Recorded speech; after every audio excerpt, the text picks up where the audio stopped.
Hello everyone, welcome back to some more of The Great Ace Attorney Chronicles. Last time, a great deal of important things happened. Where do we start? So, I guess the first place to start from would be the fact that we interviewed the witnesses some more, and we found out that, yes, there was actually a fourth balloon at the scene, proven by a photo taken by Master Goss. And as you can see, this is the balloon moments before a firing arrow was shot from the crossbow into it, exploding it. And from the explosion came the victim, which is weird because how did the victim get there? Now, we had some of the jurors help on figuring this out, and apparently it is entirely plausible for the victim on stage, Odiah's man, to be a body double, whereas the real Odiah's man was up in the balloon. To create the illusion of the experiment having worked. Now, the reason this is a problem is because somebody did not want to. Oh, I didn't know they had the witnesses here. Huh. That's nice then. Anyways, a certain someone did not wish to admit the fact that his hypothesis and by extension his experiment was all just a fraud. But well, with a little help from a returning friend of ours, we basically got him to admit that not only was we already had him admit that his logic was flawed, but more importantly was that he was tricked as well. As it turns out, the person Mr. Odiah's man introduced him Hairbrain to was Enoch Drebber, a well-known scientist that shows off that proves his experiments using trickery, like magic and such. So yeah, it is entirely plausible that Hairbrain is not even at fault to kill anyone, because it was Enoch Drebber that may have designed the entire thing. So yeah. Anyways, I guess with that being said, that is kind of it. I mean, Hairbrain basically gave up and let the police examine his machine. What else? I think that they're subpoenaing Enoch Drebber, so he has to be found by the next trial, I think. Yeah, because I'm trying to remember everything as I'm going along. So yeah, but anyways, that is the gist of the information, and so let us continue. 23rd of October, 2:41 p.m. Naruhodo's Legal Consultancy.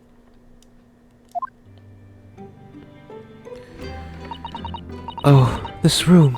It's been too long. It hasn't changed in the slightest, though. And it's been some 6 months, hasn't it? That's a long time for things to stay so familiar. Well, I didn't know when you might return, and I wanted everything to be as you left it. But it has been some 6 months, it's true. So, is your father alright, Susie? What happened? My father? Yes, Professor Mikotoba. I mean, it was half a year ago, but that's why you went back to Japan. Because of the telegram you received saying you'd fallen ill with a very high fever for some unknown reason? That's right. So I was surprised to learn you'd be coming back so soon. Surprised, but happy. I think I wrote about it in my letter to you.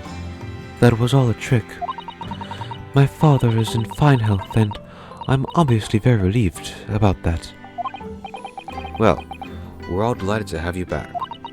It was quite by accident that I've been able to return to Europe, actually. It's because of a very grand conference called the International Forensic Science Symposium. The International Forensic Science... That's the same symposium Lord Strongheart mentioned. Anyway, I've arrived safe and sound, and all that matters is that I'm here now. After all, I haven't yet fulfilled my promise to you, Iris. Oh? You must tell us everything that happened while you were back in Japan. Yes, of course, I shall. And there's one other thing. Something you wrote in your letter that particularly grabbed my attention. About you-know-who. About Kazuma. I know. I'll tell you all that I can.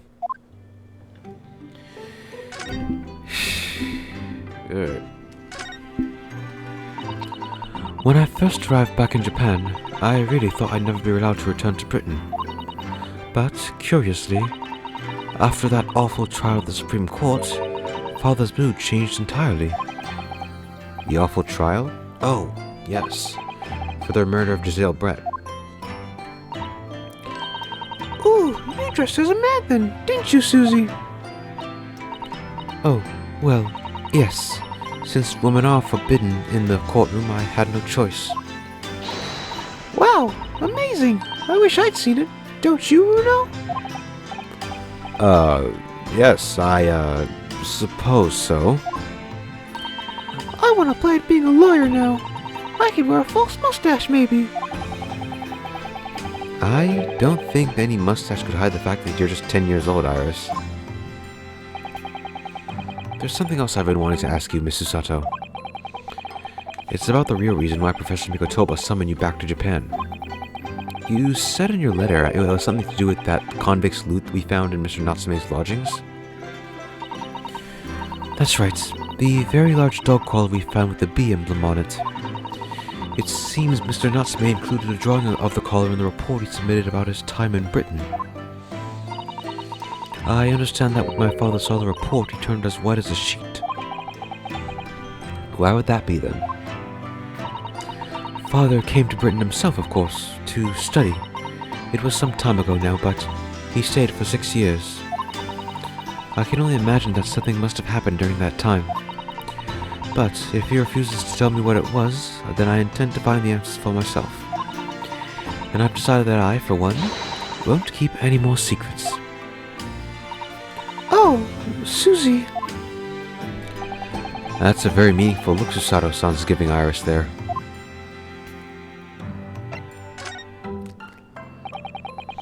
Lord Strongheart mentions something about the symposium too. I think he said that investigative authorities from 40 different countries would attend. Yes, and from Japan, my father and Judge Jigoku have been invited. Jigoku. Excuse me for one sec, I need to see something. And we're back. Okay, yeah. So I knew it. Jigoku is literally like, it's like meaning like suffering or like suffering like that in English, I think. So, yeah, pretty weird name for a judge. It's something of an honor, I believe. Well, Professor Mikotoba is the leading expert in forensic medicine in our country, after all.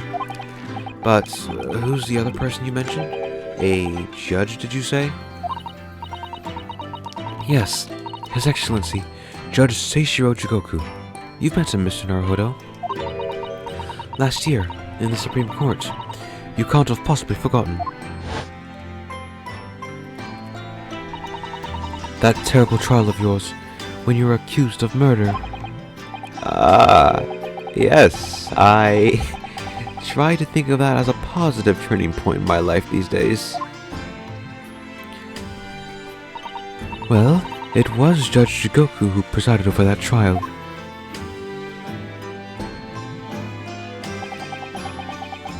If I'm perfectly honest, I'd be happy never to see that man's face again in my life. Oh, well, anyway, as Father was invited to the symposium, he agreed to me returning to Britain too. He won't actually arrive until next month, but, well, I couldn't wait. So, I pleaded with him, and in the end, he agreed to me going on ahead. Yes, about the symposium. It seems as though Lord Strongheart has put in an awful lot of work to make it happen. It's obviously very important. I believe it is, yes. As I understand it, Lord Strongheart organized the entire event himself. think he's hoping that by achieving exceptional results, he'll get the job of Attorney General. The most senior position in the British justice system? He's hoping to use his power to create the world's finest policing institution. That's what Father said anyway. Apparently it's Lord Strongheart's lifelong ambition. Does Professor Mikotoba know Lord Strongheart personally then, I wonder? Actually, Lord Strongheart gave me a long speech all about this very subject only yesterday. But I sort of lost the will to live early on and didn't really listen to much of it. How trying for you. Yeah, how trying. The man was talking straight for 2 hours, after making us wait for 4. God. For a man that's office is inside a clock, he is late.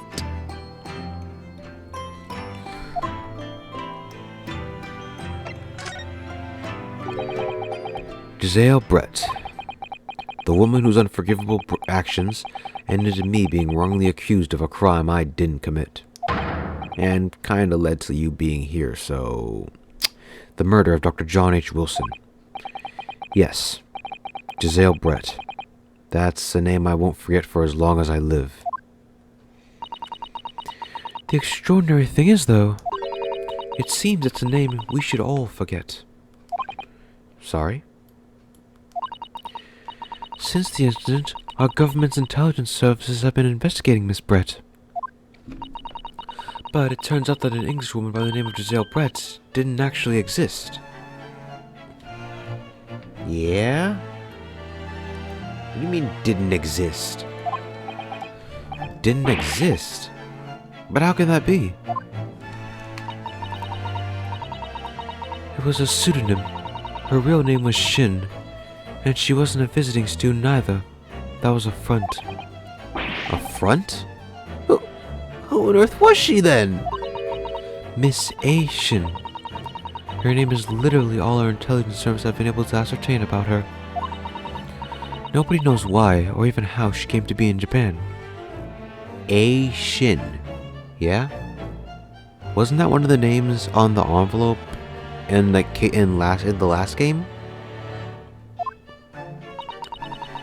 It's a complete mystery. But that makes no sense. It's no easy task to be accepted as a foreign student anywhere. What could the woman have been up to? I'm afraid I don't really know. The only thing we can be sure of is that she had some business in our country that we don't yet understand. And now she's been killed, while all the questions surrounding her existence remain unanswered.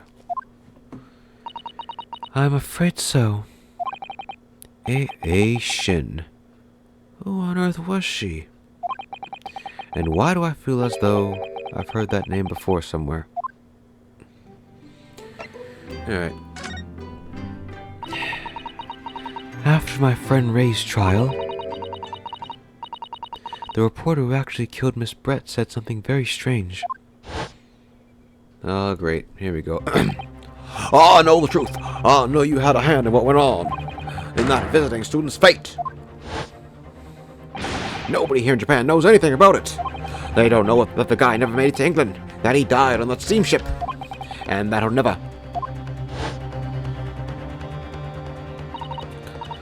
Obviously, I couldn't ask him to elaborate at that time. But later I visited the man in his prison cell and asked him what he was going to say about Kazuma-sama.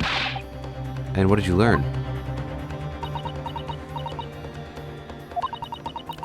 After he died on the voyage to Great Britain, his body should have been unladen at the port of Hong Kong and passed into the care of the consulate staff there. Should have been. Well, as it turns out, his body never arrived. It just disappeared. What? Kazuma's body vanished? Our government tried to cover the fact up, it seems. They erected a grave on the cliffs in our hometown. Except, Kazuma-sama isn't there. Did Professor Mikotoba know about this? Yes, it would seem that he did. But he didn't tell me. They're still investigating what happened to Kazuma-sama's body as we speak. I just don't believe it. And what is this acute feeling of apprehension I have all of a sudden? Yeah, so the body just goes missing? Thinking back now, some of the things that happened on the SS Buria were definitely strange. I mean, after he died, we never saw his body again, did we?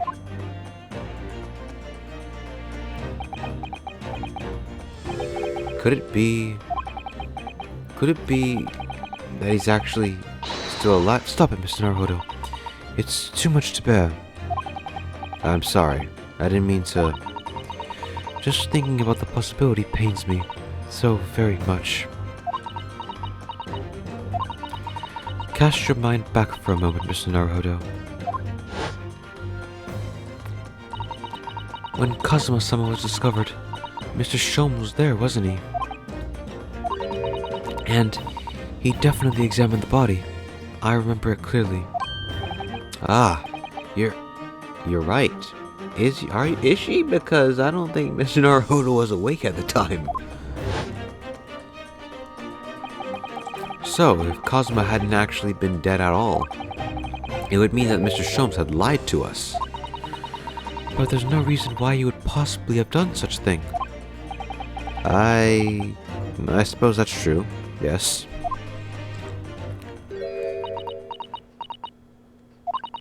The idea that he might still be alive somewhere. It wants to fill me with hope, but I can't let it. Because if it turned out not to be true,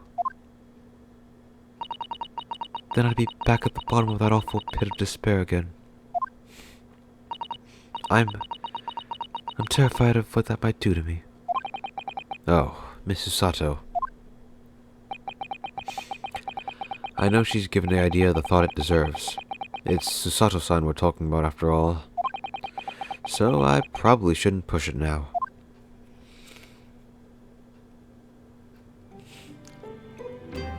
Well, what else do we have to talk to her about? Yeah, I guess just stuff for the case. Mrs. Sato, do you see this? You have such a great expectation in your eyes, Mr. Naruhodo, but I'm afraid nothing particularly useful comes to mind at all.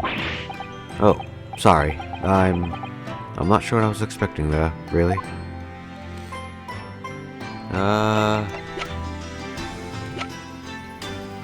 Oh, that's right, stupid. We're supposed to show her this. About this paper, Miss Susato. Yes, it's all about the great exhibition. I've been dreaming about it, you know. I was sorry that you were going to miss it when you were called back to Japan. So was I. I felt desperately unlucky. But here I am, back in London while it's underway. It's a dream come true. Perhaps you're not as unlucky as you thought, then. Once we've helped Professor Harebrain out of this terrible situation, we should all explore it together. And of course, we must invite the Professor's good friend, Lord Van Zeeks, as well. About that. Your luck might not stretch that far. Oh, okay. I thought they'd show the article about him being attacked. Anyways,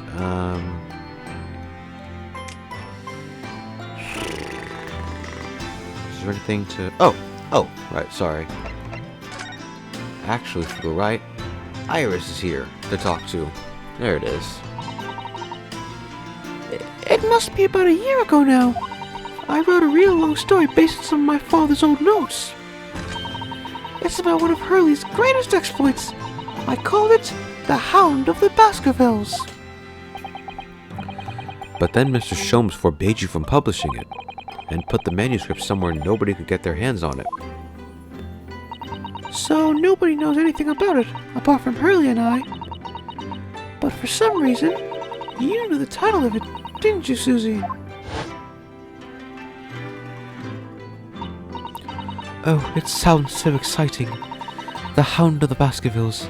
I should love to read it. And you wouldn't tell me. how'd you come to know it? Yes, but I made you a promise that I would explain one day, didn't I?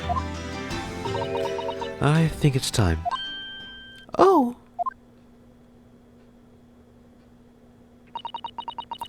I'm only sorry I had to keep it from you for so long, Iris.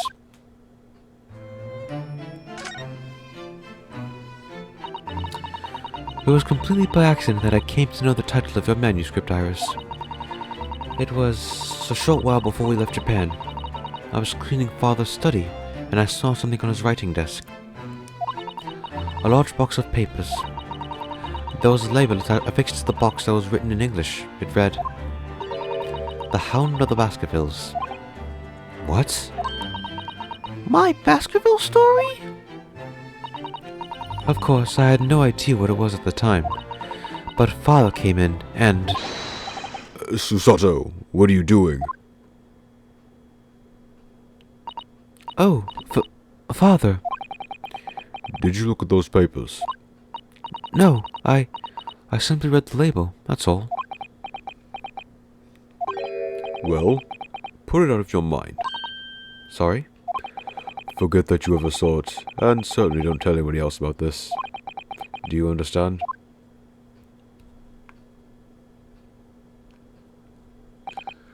But what was Iris's manuscript doing in Japan? I have no idea.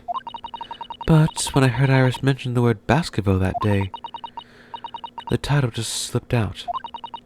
I would never have guessed that it was an unpublished account of one of Mr. Sholmes' exploits.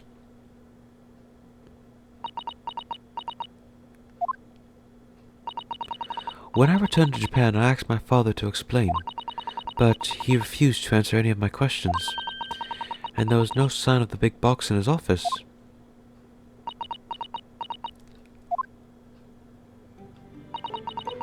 That's really all I know about it. I have no doubt Father has a very good reason for being so secretive about it, but still. I made up my mind to explain myself to both of you. Sorry, I had to yawn. It's like almost 11 now. Well, thank you for being so honest, Susie.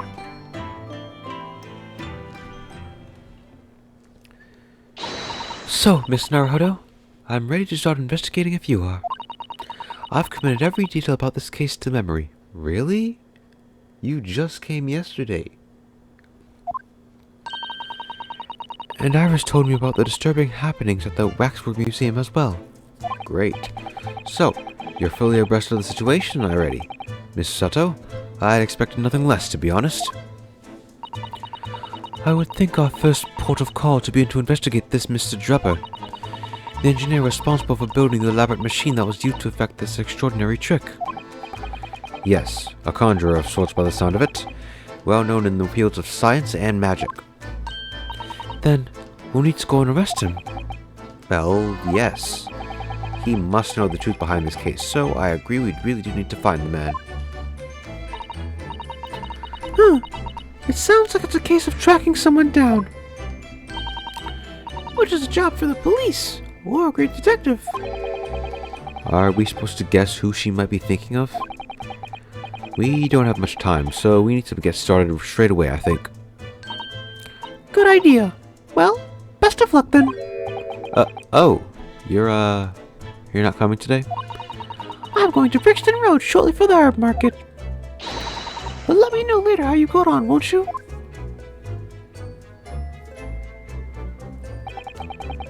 That was a little abrupt. The pull of the herb market must be strong. Yeah, herbs taste good when you're cooking with them.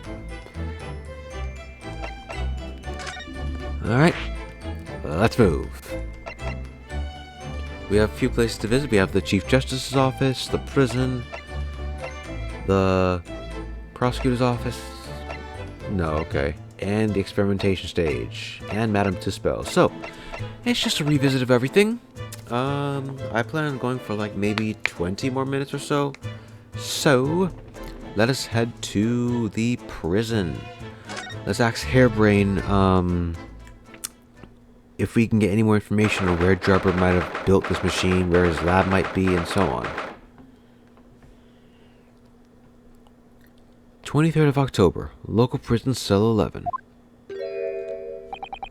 What's he doing? He's...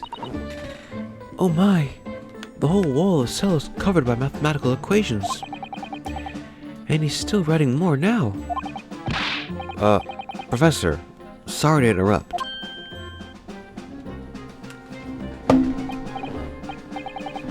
Sorry. Oh, Mr. Naruhodo. And who is this young lady? My name is Susato Mikotoba. I'm Mr. Naruhodo's judicial assistant. It's a pleasure to meet you, Professor. Oh, if only I'd met a refined young woman like you sooner. None of this would have happened. No, that's not logical. That makes no sense at all. Oh, dear, I'm so sorry if my presence upsets you. I owe you an apology too, Professor. I didn't manage to deliver what I promised you I would in court earlier this morning. Oh, no. No. The whole thing, this whole miserable affair, it all happened because I've been such a complete and utter clot. Professor Hairbrain, what have you been working on in your cell? Oh, you mean that? Oh, dear, how embarrassing.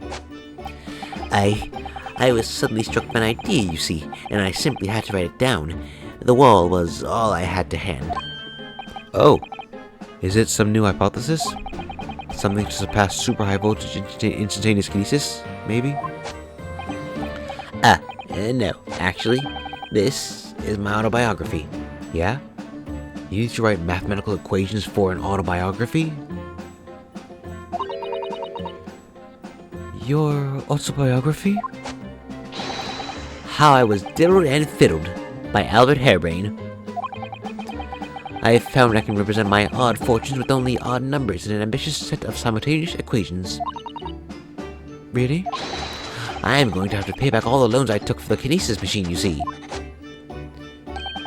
So, it's going to be a new serial publication from next month. Part 1, An Odd Birth, An Odd Upbringing.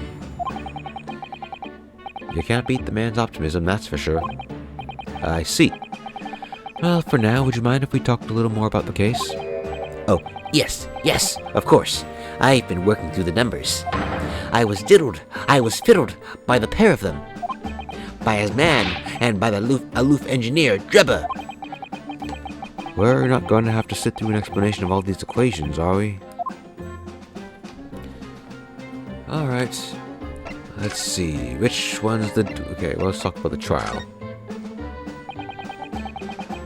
Everything I believed in has been turned on its head. My research, Mr. Asman, the kinesis machine, my hypothesis even. I'm sorry it's come to this. There really was no other way. No, it's not your fault. I wanted to protect my own work, but in the end, there was nothing worth protecting. It was never my intention to deceive anyone. I didn't want to trick the public. No, of course you didn't. But, in court this morning, I realized something. Oh? If you've done something wrong without knowing it, you've still done something wrong. Logically, it makes no difference if you are aware of it or not. Ignorance is a poor excuse. The blame still lies with me. Oh, Professor. He believed in me this morning, you know. Barrick did. He believed in my hypothesis. Well, I think that was just a necessary factor in the prosecution establishing his case. No. Barrick wouldn't do something like that. I'm sure he genuinely believed it. Did he? I think I understand now. Why it was that he decided to take on the prosecution in my trial, I mean. What does that mean? After the terrible accident happened, nobody would believe my hypothesis anymore. Not the police, not the prosecution service, not any lawyers even. I feel like I dealt some kind of finishing blow there. So, if any other prosecutor had taken the case, if it was anyone other than Barrick, I'm sure the prosecution would have declared my hypothesis a complete and utter nonsense. And in that case, you would have been declared a fraud yourself, Professor. Exactly, which would have been a fate worse than death for me.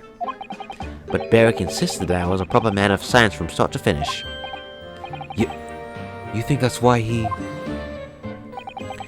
I know him very well. Indeed. He is an extremely kind-hearted soul. But that extremely kind-hearted soul spent all morning trying to paint you as a murderer, didn't he? Well, admittedly, the part of that part of the analysis appeared to have some flaws in it.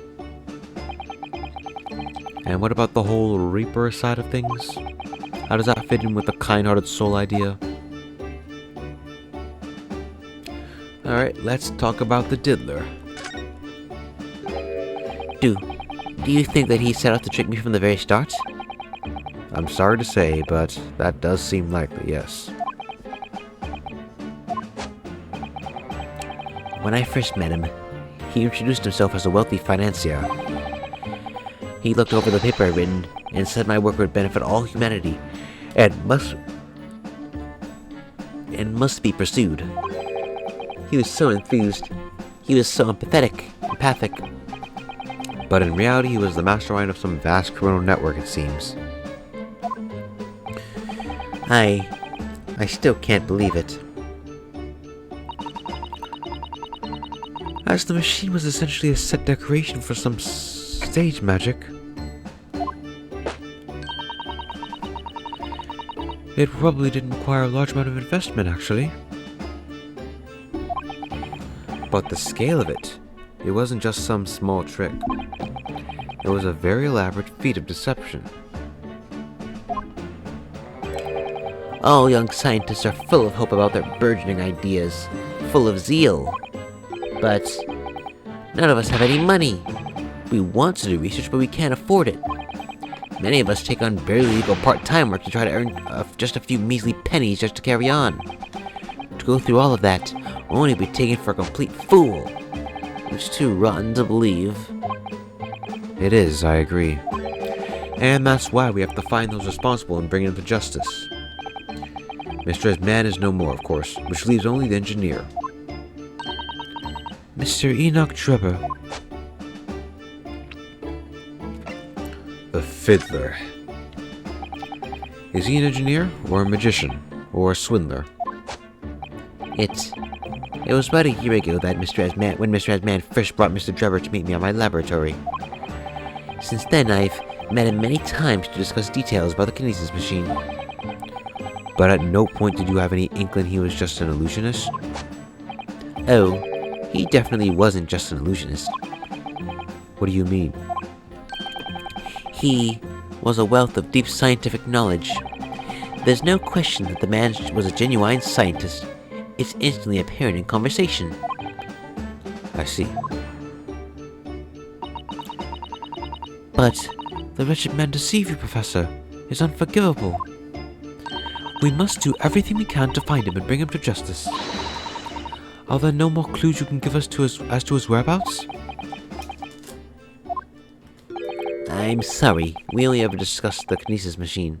Nothing else. Huh. Although, just once, I did visit his workshop. What workshop? Drebber's enormous fabrication laboratory, where he constructed my great machine.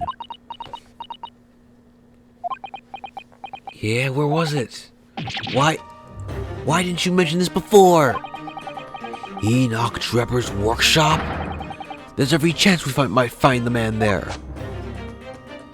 Yeah, bro. So you've been to Drebber's place of work then? Yes, just once, you understand. It was an enormous place. Plenty of room to construct the kinesis machine, you see. Where can we find it? We have to go there at once. There's a good chance that we'll find Drebber there. Well, yes, definitely, I'm sure. As in, I'm sure you're not going to want to hear this. But I have absolutely no idea where the workshop is at all. I'm so sorry. I was more than half expecting that. You see, I was blindfolded in the carriage the entire way there. He blindfolded you? He wasn't taking any chances then.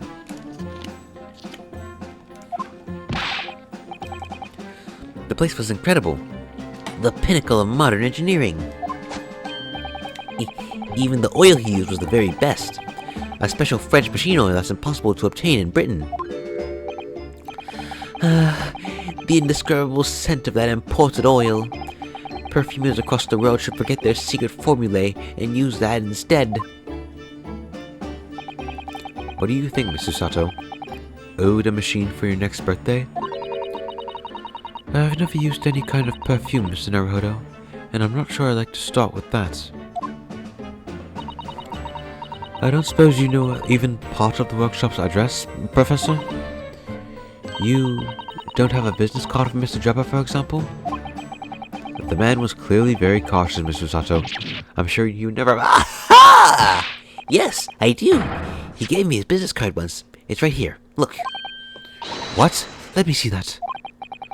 Throw etiquette to the wind, why don't you?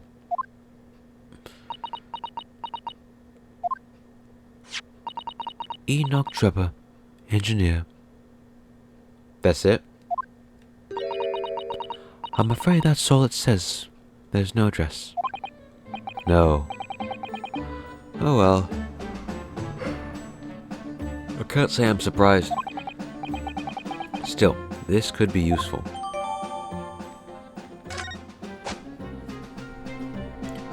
Nice, we had an actual card from him? Enoch Drebber, engineer. Anything on the back? What is this? This dark smudge here. I think perhaps it's machine oil. Ah, yes, possibly. Professor Harebrain mentioned something about the oil Mr. Drebber uses, didn't he? He said it was specially imported, very high quality oil that's impossible to obtain in Britain. Yes, that's right, but more importantly, that it's more fragrant than the finest perfume. So, excuse me for a moment. Oh, it doesn't appear to have any scent at all. Don't worry, I expect that's just because there's such a tiny amount there. Alright. Well, I guess that'll be useful somehow. Oh, let me get back through this.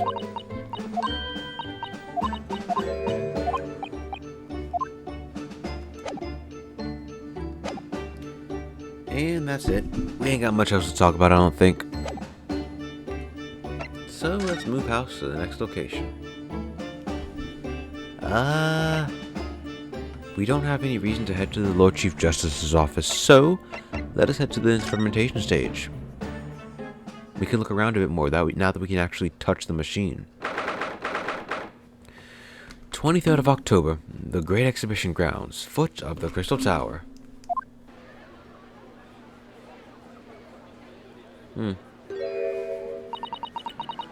I had no idea there were so many people in the world.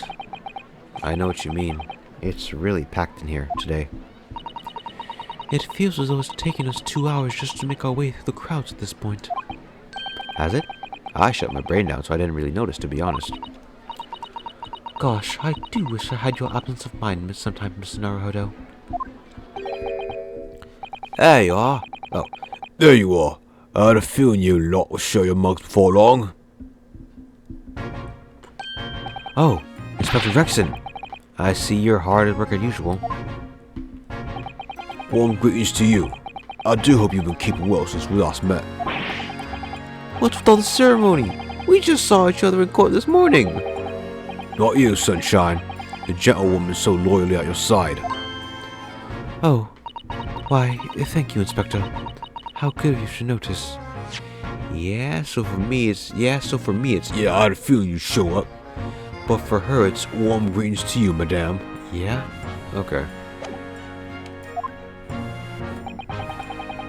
He might be a bit rough around the edges, but he's still a proper English gentleman at heart, I suppose.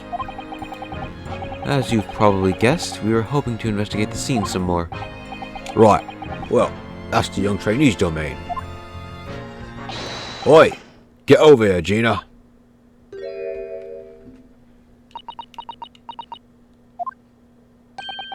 She seems to be busy playing with the puppy. Probably giving it a traditional East End training. Gina? She's a police officer now? Amazing, isn't it? She's a good kid, actually. Art's in the right place, anyway. She got the detection bug, if you ask me. Yep. I think she'll follow in my footsteps nicely. What do you mean? I'm being transferred. It's time for me to say toodaloo to London. Oh no. Really?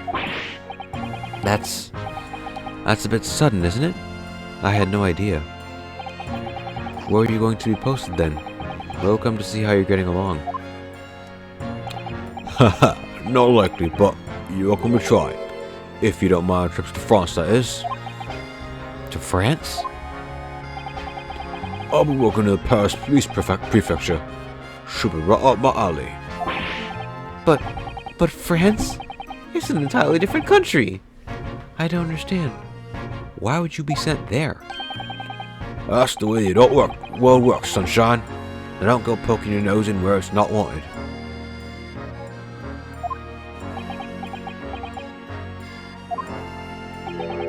I'm intending to take a kid with me when I go. What? You're taking Gina to Paris? Well, I can't leave her here in London. Who knows what become of her? I suppose she'd worried she'd slip back into slipping her hands into people's pockets and purses. I don't think she's worried about her pickpocketing, Mr. Naruhodo. I think he's worried about the Reaper. Oh, of course. So that's playing on Inspector Gregson's mind too, is it? Anyway, I haven't mentioned any of this to Gina, so don't go blabbing, you hear me? No, of course not. I've got to keep that diving diva safe and sound. Until all this is over, at least. Oi! You just called me a bloomin' diving diva again? So, you heard that, did you? Right, well, any questions about the scene, you can put them to my capable Detective Diva here. Alright, here are the boss. Inspector Lestrade's in charge here now. I suppose I'd better keep my word and not mention anything about Paris. So, Gina, you've got a new dog, haven't you? Isn't he great? Toby's his name. Oh, how delightful. He's absolutely adorable. Yes, the dog does seem lovely, but it's the not so lovely Inspector Gregson that's playing on my mind, to be honest. Alright. I think that's it here, actually, because we do have a bunch more stuff to get into, so I think we will end things here for now. So, next time on the Great Ace Attorney Chronicles, we will ask Gina about a bunch of questions, as well as, go view what's it called? The machine itself. After that, no, I don't know. I mean, we'll probably go to there's the Chief Justice's office and Madame Tuspel's to visit. So I guess they have something to do with the case. So yeah. Anyways, next time on the Great Ace Attorney Chronicles, the hunt for Mr. Drebert continues. So yeah. I will see you all next time.